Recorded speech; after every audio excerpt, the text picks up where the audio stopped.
আল্লাহর মাহবুবের আহলে বাইতের বিষয়, আল্লাহর মাহবুবের পরিবার পরিজনের বিষয় আসলেন, আল্লাহ জানেন, আল্লাহ বলেন আমি জানি আপনি বলবেন না, আপনি বলিয়েন না, আমি বলছি আপনি বলুন। সুবহানাল্লাহ বলবেন না? একটা আপনি বলা, একটা আমি বলছি আপনি বলা, বেশ কম আছে। আল্লাহ তাআলা বললেন আমি জানি আপনি বলবেন না, কেননা আপনাকে তো আমি রাহমাতুল লিল আলামিন করে প্রেরণ করেছি। আমি আপনাকে সবরের মকাম, আপনাকে এই পৃথিবীর মানুষগুলা আপনাকে কত ধরনের নির্যাতন করেছেন, আপনি সবরের মকামে আপনি এত অবিচল ছিলেন, আপনি সবরের পরিপূর্ণতার রূপ দিয়েছেন। আপনি এত অত্যাচারের পরও আপনার উম্মতের বিরুদ্ধে, আপনার উম্মতের বিরুদ্ধে, আমার বান্দার বিরুদ্ধে আপনার জবান থেকে বিন্দু পরিমাণ অভিযোগ আমি আল্লাহর দরবারে হয় নাই। আপনি এত সবর ধারণ করেছেন, আমি যেন আপনি বলবেন না। মাহবুব রে, আমি বলছি, এবার আপনি বলুন, কুল লা আসআলুকুম আলাইহি আজরা। ও আমার সাহাবায়ে কেরাম, তোমরা মূর্তি পূজা করতা, তোমরা চন্দ্র পূজা করতা, তোমরা সূর্য পূজা করতা, তোমরা পাথর পূজা করতা, তোমরা মূর্তি বানিয়ে সেই মূর্তিকে আবার সিজদা করতা। আমি নবী এসে এইগুলার থেকে তোমাদেরকে আমি পরিপূর্ণ একটা জীবন দান করলাম, সুন্দর একটা জীবন দান করলাম, যেই জীবনের ভিতরে মূর্তি পূজা নেই, চন্দ্র পূজা নেই, সূর্যের পূজা নেই, যেই দ্বীন ইলাহির ভিতরে একমাত্র কুল কায়নাত রব্বে যুল জালালের সিজদা, আল্লাহর ইবাদত, আল্লাহর রিয়াজত, মাওলাই হাকিকির রিয়াজত আছে, সেরকম একটা দিন আমি নবীর 63 বছর জীবনের কুরবানির বদলায় আমি তোমাদেরকে উপহার দিলাম। জোরে বলুন সুবহানাল্লাহ। আমার এই জীবন, আমার এই অক্লান্ত পরিশ্রম, কত পরিশ্রম, এগুলো বলে শেষ করা যাবে না। এত পরিশ্রম বিনিময়ে লা আসআলুকুম আলাইহি আজরা, আমি তোমাদের থেকে বিন্দু পরিমাণ কোনো উজরত চাই না। কেন আল্লাহ তো আমাকে গোটা জাহানের জন্য রাহমাতুল লিল আলামিন বানিয়েছেন। তোমরা বান্দারা আমাকে কি দিবা? আমার রব তো আমাকে সাইয়্যিদুল মুরসালিন বানিয়েছেন, আমাকে খাতামুন নবীন বানিয়েছেন, আমাকে রাহমাতুল লিল আলামিন বানিয়েছেন, আমাকে শফিউল মুসলিমিন বানিয়েছেন, আমাকে রাহাতুল আশিকিন বানিয়েছেন। আমাকে তো এমন কোনো নিয়ামত নেই আমাকে দেয় নেই, আমাকে দিতে দিতে দিতে লামকামের মেহমান করে আল্লাহর রব্বে যুল জালালের দিদার পর্যন্ত আমি নবীকে দিয়েছেন। তাহলে তো আমার তো আর নিয়ামতের প্রয়োজন নেই, চাওয়ার প্রয়োজন নেই।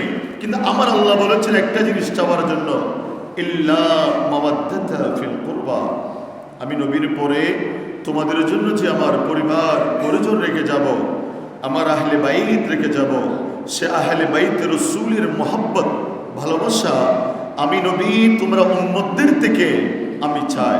জোরে বলুন না সুবহানাল্লাহ। এটা হলো আয়াতের অনুবাদ। আমরা যখন কোরআনুল কারীম দেখি, সূরাতুশ শুরা, একটা সূরা আর একটা শুরা, সূরাতুশ শুরার ভিতরে যখন দেখলাম নবীরা উজরত চাওয়া যায় না, কেননা এটা নবীদের দায়িত্ব। নবীরা ইসলামের তাবলীগ করবে, দ্বীন ইলাহির আল্লাহর ওয়াহদানিয়তের কথা বলবে, এটা বলতে গিয়ে হাজার রকমের হামলা আসবে। 40,000 বনি ইসরায়েল 40,000 নবীকে হত্যা করেছেন, শহীদ করেছেন। জোরে বলবেন না নাউজুবিল্লাহ। 40,000 নবী রাসূলকে বনি ইসরায়েল শহীদ করে দিয়েছেন। হযরত ইব্রাহিম আলাইহিস সালামের মতন জাতকে অগ্নিকুণ্ডে নিক্ষেপ করেছেন। হযরতে ঈসা আলাইহিস সালামকে শহীদ করে দেওয়ার জন্য ঘরের ভিতরে আবদ্ধ করেছেন। এরা আজ অবধি খ্রিস্টানরা বিশ্বাস করে ঈসা আলাইহিস সালামকে শুলিতে চড়িয়েছেন, কিন্তু আমরা বিশ্বাস করি ঈসাকে শুলিতে নয়, আল্লাহ ঈসা আলাইহিস সালামকে চতুর্থ আসমানে মেহমান বানিয়ে রেখেছেন। কিয়ামতের আগে এরা আবার পৃথিবীর জমিনে আসবে আমার নবীর উম্মত হয়ে। জোরে বলুন সুবহানাল্লাহ। তাই নবীরা নবীদের দায়িত্ব পালন করবে, উজরত চাওয়ার কোনো প্রয়োজন নেই। যেমন সূরাতুল শুরার ভিতরে 109 নম্বর আয়াতে হযরত নূহ আলাইহিস সালামের কথা আল্লাহ বললেন। ইনি 1000 বছর উনি উম্মতদেরকে আল্লাহর দিকে ডাকলেন, এ আমার কওম, আমার সম্প্রদায়, আমার এলাকার মানুষ, আমার জাতিরা, তোমরা আল্লাহরে বিশ্বাস করো, আল্লাহর প্রতি ঈমান আনো, আল্লাহরকে তোমরা সিজদা করো, আল্লাহর প্রতি তোমরা বিশ্বাস স্থাপন করো। 40 জন মানুষ ছাড়া নূহ আলাইহিস সালামের যুগের কোনো মানুষ ঈমান আনে নাই। হযরত নূহ আলাইহিস সালাম উনি এলাকার মানুষের সামনে, জনগণের সামনে, পাবলিকের সামনে উনি আল্লাহর দ্বীনের ইলাহির দাওয়াত দিয়ে বললেন, ও আমার সম্প্রদায় রে, মা ওয়ামা আসআলুকুম আলাইহি মিন আজরিন, আমি তোমাদের থেকে কোনো প্রতিদান চাই না। আমি নবী হয়ে আসলাম, আমি তোমাদের মাঝে দ্বীনের কথা বললাম, ধর্মের কথা বললাম, আল্লাহর পরিচয় দিলাম, জান্নাতের পরিচয় দিলাম, জাহান্নাম থেকে বাঁচার রাস্তা দেখিয়ে দিলাম। আমি তোমাদের জন্য এত কষ্ট করলাম, আমার কোনো উজরত লাগবে না, কোনো প্রতিদান লাগবে না। আমার উজরত কে দিবে? ইন আজরিয়া ইল্লা আলা রাব্বিল আলামিন। আমি নূহ আলাইহিস সালামকে আমার রব, বিশ্বমণ্ডলের মালিক আমার রব্বুল আলামিন আমাকে উজরত দান করবে। জোরে বলুন সুবহানাল্লাহ। তোমরা আমাকে কোনো উজরত দিতে হবে না। কিভাবে আল্লাহ তাআলা সূরাতুশ শুআরা 127 নম্বর আয়াতে হযরত হুদ আলাইহিস সালামের কথা বললেন। উনিও ওনার কওমকে বলেন, আমার জাতিরে তোমরা আল্লাহকে মানো, দ্বীনকে মানো, কোরআন আমার ধর্মকে মানো, আল্লাহর প্রতি তোমরা ফিরে আসো। আমি হুদ আলাইহিস সালাম তোমাদের মাঝে যে এই ধর্মের প্রচার করতে লাগলাম, ধর্মের কথা বলতে লাগলাম, আমি তোমাদের কাছ থেকে কোনো দুনিয়ার কোনো বাদশাগিরি চাই না, রাজাগিরি চাই না, প্রেসিডেন্টগিরি চাই না, আমার কিচ্ছুর প্রয়োজন নেই। ওমা আসআলুকুম মিন আজরিন ইন আজরিয়া ইল্লা আলা রাব্বিল আলামিন। এ আমার সম্প্রদায়, আমি তোমাদের থেকে কোনো উজরত চাই না। আমি হুদ আলাইহিস সালামকে আমার আল্লাহর কুদরতের হাত দিয়ে উজরত দান করবে। একইভাবে সূরাতুল শুআরা 145 নম্বর আয়াতে হযরত সালেহ আলাইহিস সালামের কথা, সালেহ আলাইহিস সালামের কথা আল্লাহ কোরআনে অনেক জায়গায় বলেছেন। সূরাতুস শুআরার ভিতরে 45 নম্বর আয়াতে, তার আয়াতের আগে উনি ওনার কওমের সম্প্রদায়কে দ্বীনের দাওয়াত দিলেন, ধর্মের দাওয়াত দিলেন। দাওয়াত দেওয়ার পরে উনিও একই কথা বললেন, ওমা আসআলুকুম আলাইহি মিন আজরিন ইন আজরিয়া ইল্লা আলা রাব্বিল আলামিন। এই আমার জাতি, আমি হুদ সালেহ আলাইহিস সালাম তোমাদেরকে যে ধর্মের প্রচার করতে লাগলাম, এটার কোনো প্রতিদান লাগবে না, আল্লাহ আমাকে উজরত দান করবে। একইভাবে সূরাতুস শুআরা একেবারে 164 নম্বর আয়াতে হযরত সাইয়্যিদানা লূত আলাইহিস সালামের কথা আল্লাহ তাআলা বর্ণনা করলেন। 180 নম্বর আয়াতে হযরত শুআয়ব আলাইহিস সালামের কথা, এই ওনার কথা আলোচনা করলেন। হুদ আলাইহিস সালাম বলেন, লূত আলাইহিস সালাম বলেন, সালেহ আলাইহিস সালাম বলেন, শুআয়ব আলাইহিস সালাম বলেন, হযরত নূহ আলাইহিস সালাম বলেন, সমস্ত নবীরা এই কথাই বলেছিলেন, ওয়া আসআলুকুম আলাইহি মিন আজরিন। আমি তোমাদের কাছে যে দ্বীনের পয়গাম দিলাম, এটার কোনো প্রতিদান লাগবে না। ইন আজরিয়া ইল্লা আলা রাব্বিল আলামিন। আমাদের উজরত প্রতিদান আমার আল্লাহ আমাদেরকে দান করবে। জোরে বলুন সুবহানাল্লাহ। আমার নবী সূরাতুস সুআদের মধ্যে বললেন, এভাবে এসেছেন, মাহবুব আপনি বলুন সূরাতুস সুআদের 86 নম্বর আয়াতে, কুল মাহবুব রে আপনি বলুন, মা আসআলুকুম আলাইহি মিন আজরিন ওয়া মা আনা মিনাল মুতাকাল্লিফিন।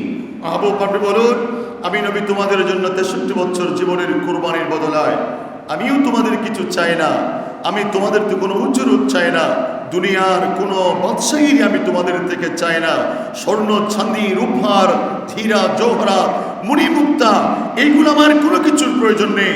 আমি এসেছি আল্লাহর দ্বীনের প্রচার করবার জন্য, এটাই আমি করে গেলাম। কিন্তু আল্লাহ তাআলা বলেন, মাহবুব আপনি तमाम নবীদের মতো আপনি আপনার দায়িত্ব পালন করেছেন, আপনি কোনো উজরত চাই নাই।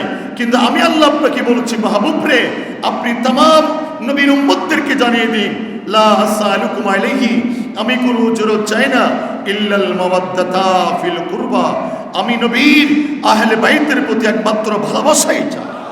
আরো জোরে বলুন কেন চাইলেন? এরা কারা? এই আয়াতের ব্যাখ্যায় আল্লামা ইমাম তাবরানী রহমতুল্লাহি আলাইহি আল মু'জামুল কবীরের মধ্যে, আল্লামা ইমাম হাইসামি রহমতুল্লাহ আলাইহি মাজমাউল জাওয়াদ মানবাউল ফাওয়াদ কিতাবের মধ্যে, এবং এই আয়াত যেটা আমি তেলাওয়াত করেছি, এই আয়াতের যে সমস্ত মুফাসসিরিন কেরামরা তাফসীর করেছেন, তাফসীরে কবীর বলেন, তাফসীর ইবনে কাসির বলেন, তাফসীরে তাবরি বলেন, তফসিরে জালালাইন বলেন, তফসিরে রুহুল মানি বলেন, তফসিরে রুহুল বয়ান বলেন, তফসিরে জালালাইন বলেন, তফসিরে কাশাফ বলেন, তফসিরে বাইজাবি বলেন, তফসিরে সানাউল আব্বানিপতি, তফসিরে মাজহারি বলেন, যত তফসির পৃথিবীর জমিনে আছেন সমস্ত তফসির কিতাবের ভিতরে এই আয়াতের তফসিরের মধ্যে আব্দুল্লাহ ইবনে আব্বাসের একখানা হাদিস নোট করেছেন। এই হাদিসটা নোট করেছেন আল্লামা ইমাম তাবরানী রাহমাতুল্লাহ আলাইহি মাজমাউল কবীরের মধ্যে, আল্লামা ইমাম হাইসামি রাহমাতুল্লাহ আলাইহি মাজমাউল জাওয়াদ মানবাউল ফাওয়াদ কিতাবের ভিতরে হযরত সাইয়্যিদনা আব্দুল্লাহ ইবনে আব্বাস থেকে রওয়ায়াত করেছেন। এই আয়াত যখন নাযিল করেছেন আল্লাহর নবী আহলে বাইতের মহব্বত ভালোবাসা উম্মতের জন্য ফরজ করে দিলেন। সাহাবারা জানতে চাইলেন, ও নবীরে, কারা আপনার আহলে বাইত, কাদের ভালোবাসা আমাদের জন্য আল্লাহ ওয়াজিব করে দিলেন, এরা কারা? আল্লাহ নবীর জবানে এই আয়াত যখন নাযিল করলেন, ক্বাল ইয়া রাসূলুল্লাহ ওয়া মান কারাবাতুকা, আপনার কাছের, আপনার নিকট আত্মীয় করা, আপনার পরিবারবর্গ করা, হাউলাইল্লাযীনা ওয়াজাবাত আলাইনা মাওয়াদ্দাতুহুম, যাদের ভালোবাসা, যাদের প্রতি তাজিম করা, যাদের প্রতি সম্মান করা, যাদেরকে ভালোবাসা আল্লাহ আমাদের জন্য ওয়াজিব করে দিলেন, এরা কারা? ক্বালা, আমার নবী বলেন আলিয়্যুন, এক নম্বর হলো মাওলা আলী শের হুদা ও ফাতিমা, দুই নম্বর হলো আমার কলিজার টুকরা বেটি ফাতিমা, তিন নম্বর হলো ও আবনাহুমা, তাদের দুজনের সন্তান হযরত ইমামে হাসান আর ইমামে হুসাইন আলাইহিমুস সালাম। এই চারজন হলো আমি নবীর আহলে বাইত, যাদেরকে ভালোবাসা, যাদের প্রতি মহব্বত করা তোমাদের জন্য আল্লাহ ওয়াজিব করে দিয়েছেন। জোরে বলুন না সুবহানাল্লাহ। আহলে বাইত আরও আছেন। আল্লামা ইমাম মুসলিম রহমতুল্লাহ আলাইহি দীর্ঘ একটা হাদিসের ভিতরে আহলে বাইত অন্য হযরতে সাইয়্যিদনা জাফরের আলো জাফরের আহলে বাইতদেরকেও আহলে বাইত বলা হয়, মওলা আলীর সন্তানদেরকেও আহলে বাইত বলা হয়, বনু হাশিমদেরকেও আহলে বাইত বলা হয়, আমার নবীর আজওয়াজুল মুতাহহারা উম্মাহাতুল মুমিনিনদেরকেও আহলে বাইত বলা হয়। কিন্তু এই আয়াতের মধ্যে যাদের ভালোবাসা আমাদের জন্য ওয়াজিব করে দিলেন, স্পেসিফিকলি আমার নবী বলেছেন এই মুআদ্দাতুহুমের ভিতরে যাদের কথা আল্লাহ তাআলা বললেন, এরা হলো মাত্র চারজন, মওলা আলী, ফাতেমাতুজ জাহরা, হাসনাইনি করিমাইন, যাদের ভালোবাসা, যাদের প্রতি মহব্বত করা, যাদের প্রতি তাজিম করা আমার উম্মতের জন্য আল্লাহ ওয়াজিব করে দিয়েছেন। জোরে বলুন সুবহানাল্লাহ। রাসূল পাক সাল্লাল্লাহু আলাইহি ওয়াসাল্লাম ইরশাদ করেছেন, এদেরকে ভালোবাসলে, আমার নবীর আহলে বাইত রাসূলকে মহব্বত করলে, ভালোবাসলে আপনাদের জন্য কি উজরতটুকু রয়েছেন। এই হাদিসটা আল্লামা ইমাম তিরমিজি রহমতুল্লাহ আলাইহি তিরমিজি শরীফের মধ্যে, আল্লামা ইমাম নাসাই রহমতুল্লাহ আলাইহি নাসাই শরীফের মধ্যে হাদিসটা নোট করেছেন। আমার নবীর নাতি মানে আমার নবীর পালক পুত্রের সন্তান উসামা বিন যায়েদ, আমার নবীর একদম পালক পুত্র ছিলেন যার নাম হলো যায়েদ বিন খারাসা। যায়েদ বিন খারাসার ছেলে হলো উসামা বিন যায়েদ। আমার নবী কিছু মানুষের প্রতি দুর্বল ছিলেন, খুব মহব্বত করতেন, তোর মধ্যে একজন হলো আমার নবীর পালক পুত্রের ছেলে নাতি উসামা বিন যায়েদ। জোরে বলুন না সুবহানাল্লাহ। উসামা বিন যায়েদ বললেন, হাদিসটা অনেক লম্বা, আমি সংক্ষিপ্ত আকারে বলে আমার আলোচনা আজকে শেষ করতে চাই। উনি বললেন, আমি একদিন রাত্রি লাইলাতিন ফি বা'দাল হাজা, কিছু আমার প্রয়োজনে আমি রাত্রিবেলায় আমার নবী রাহমাতুল্লাহ আলাইহির দরবারে গেলাম। ফাখারাজান নবী সাল্লাল্লাহু আলাইহি ওয়াসাল্লাম, নবী চাদর আবৃত করে আমি উসামার সাথে কথা বলবার জন্য বের হলেন। ওয়া হুয়া মুস্তামিলুন আলা শাইইন, আমি নবীর আস্তিনের ভিতরে কি যেন দেখতে পেলাম, আমি লা আদরি মা হু, আমি জানি না এটা কি।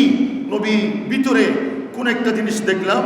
ফালাম্মা ফারাগতু মিন হাজাতি, আমি কথাবার্তা বলে, আমি আমার প্রয়োজনের কথাবার্তা সেরে আমার বিষয়টুকু আমি যখন শেষ করলাম, আমি এবার জিজ্ঞেস করলাম, কুলতো, আমি আর এটা জিজ্ঞেস না করে থাকতে পারলাম না, কেননা আমার নবীর ভিতরে এগুলা কি, কাকে নিয়ে আমার নবী বসে আছেন। আমি জিজ্ঞেস করলাম, কুলতু মা হাযা আল্লাযী আনতা মুস্তামিরুন আলাইহি ইয়া রাসূলুল্লাহ, এগুলা কি যাদেরকে আপনার ভিতরে আপনার সিনার সাথে লাগিয়ে বসে আছেন।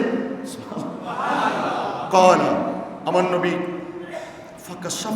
ফাকাশাফাহু, আমার নবীর আস্তিনটা খুলে দিলেন। ফাইজা হাসানুন ওয়া হুসাইনুন, উসামা বিন যায়েদ বললেন, আমার নবী যখন আস্তিনটা খুলে দিলেন, আমি দেখলাম আমার নবীর সাথে দুজন জাতে পাক বসা, একজনের নাম হলো ইমামে হাসান আরেকজন নাম হলো ইমামে হুসাইন। বড় করে বলুন না সুবহানাল্লাহ। আল্লাহ ফরিক কাই হে, একজন ডান রানে আরেকজন বাম রানে। আচ্ছা আপনি চিন্তা করে দেখুন, আল্লাহর মাহবুবের সিনার সাথে লাগানো, আল্লাহর মাহবুবের রান মুবারকে, আল্লাহর মাহবুবের জিসিমে আতহারের সাথে কেমন চাঁদ হলে আল্লাহর মাহবুবের সিনার সাথে লেগে থাকতে পারে? এরা কেমন চাঁদ যাদেরকে আমার নবী সিনায়ে পাকের ভিতরে রেখে গোটা জাহানকে জানিয়ে দিলেন, আমার এই দুই শাহজাদার পৃথিবীর জমিনে এদের সাথে কারো তুলনা হয় না। এমন দুজন জাতকে নিয়ে আমি মুস্তাফার সিনার ভিতরে রেখে বসে আছি। জোরে বলুন না। উনি এবার বললেন, আমার নবী বললেন, ফাকালা হাযানি ইবনায়া ওয়া ইবনা ইবনাতি। আমার নবী ইমামে হাসান আর হুসাইনকে আমার নবীর বেটা বলতেন, বেটা অথচ নাতি। কিন্তু যত হাদিস শরীফ আছে প্রত্যেকটা হাদিস শরীফের মধ্যে হাযা ইবনাইয়া, এই দুটো আমার ছেলে, আমার ছেলে, ওয়া ইবনা ইবনাতি, এবং আমার মেয়ের ছেলে। জোরে বলুন না সুবহানাল্লাহ। তোমরা আমার নবী একটা দোয়া করলেন, উসমান জায়েদ ইমাম তিরমিজি রাহমাতুল্লাহ আলাইহি, তিরমিজি শরীফে, নাসাই রাহমাতুল্লাহ নাসাই শরীফে, সাজিদ তার জুঠা মশহুর কিতাব। তিনি বলেন, আল্লাহুম্মা ইন্নী উহিব্বুহুমা। আমার নবী আর বরদাস্ত করতে পারলেন না, দুইখানা হাত তুলে বলে, আল্লাহ আমার রান মুবারকে একজন হাসান আরেকজন হুসাইনকে নিয়ে চাদর আবৃত্ত করে আমি নবী বসা। আল্লাহুম্মা ইন্নী উহিব্বুহুমা। আল্লাহ তুমি সাক্ষী দেখো, রুয়ে জমিনে আমার এই দুই বেটাকে আমি অত্যন্ত মহব্বত করি। আমার নবী বললেন, আল্লাহুম্মা ইন্নী উহিব্বুহুমা, আল্লাহ নিশ্চয় নিশ্চয় আমি এই দুই বেটাকে আমি অত্যন্ত মহব্বত করি। ফাহিব্বুহুমা, আল্লাহ তোমার কাছে আমি নবী আরজি পেশ করলাম, তোমার কাছে আমি নবী আবেদন করলাম, ফাহিব্বাহুমা, আল্লাহ তুমি আমার এই দুই বেটাকে আল্লাহ তুমি লামকাম থেকে মহব্বত করো। আমার নবী বলেছেন, না না, ও আহিব্বা মাই ইউহিব্বুহুমা, আল্লাহ কিয়ামত পর্যন্ত যারা আমার এই হাসনাইনি কারিমাইনকে মহব্বত করবে, যারা আমার নামাজকে ভালোবাসবে, যারা আমার নামাজের প্রতি মহব্বত রাখবে, যারা আমার ইমাম হাসান আর হুসাইনকে তাজিম করবে, আল্লাহ আমি নবী তোমার কাছে ফরিয়াদ করলাম, আল্লাহ যাদের অন্তরে, যাদের সিনায়, যাদের কলবের ভিতরে আমার এই দুই বেটা হাসনাইনি কারিমাইনের মহব্বত থাকবে, ফাহিব্বাহুমা, আল্লাহুম্মা হিব্বা মা ইউহিব্বুহুমা, যারা আমার হাসনাইনি কারিমানকে ভালোবাসবে, আল্লাহ তুমি লামকাম থেকে আমার প্রত্যেকটা উম্মতকে তুমি মহব্বত করবে। বাস খালাস। আপনারা যদি মহব্বত করেন ইমাম হাসান হুসাইনকে, আল্লাহ আপনাকে মহব্বত করবে। জুড়ে বলবেন না সুবহানাল্লাহ। ইনশাআল্লাহ জাওয়াজাল্লাহ আগামী জুমায় আরো ভিতর আলোচনা, এদের আহলে বাইত রাসূলের প্রতি মহব্বত থাকলে উম্মতের জন্য কি নিয়ামতটুকু রয়েছেন, ইনশাআল্লাহ জাওয়াজাল্লাহ আগামী জুমায় আরো গভীরে আলোচনা করব। আল্লাহ তুমি আমাদের সিনার ভিতরে আমার নবী যাকে মহব্বত করেছেন, নবী যারা ভালোবাসেছেন, সে নবীর ভালোবাসার পাত্র আহলে বাইত রাসূল বিল খুসুস মাওলা আলী হাসনাইনি কারিমাইন বা হাসনাইনি কারিমাইনের আম্মা জান হযরত সাইয়্যিদানা ফাতিমাতুজ জাহরা রাদিয়াল্লাহু তাআলা আনহুম আজমাইনের মহব্বত আল্লাহ আমার প্রত্যেকটা মুসল্লি আমার হৃদয়ে আল্লাহ তুমি নকুশ করে দাও। আমিন। ওয়া আখির দাওয়ানা আনিল হামদুলিল্লাহি রাব্বিল আলামিন।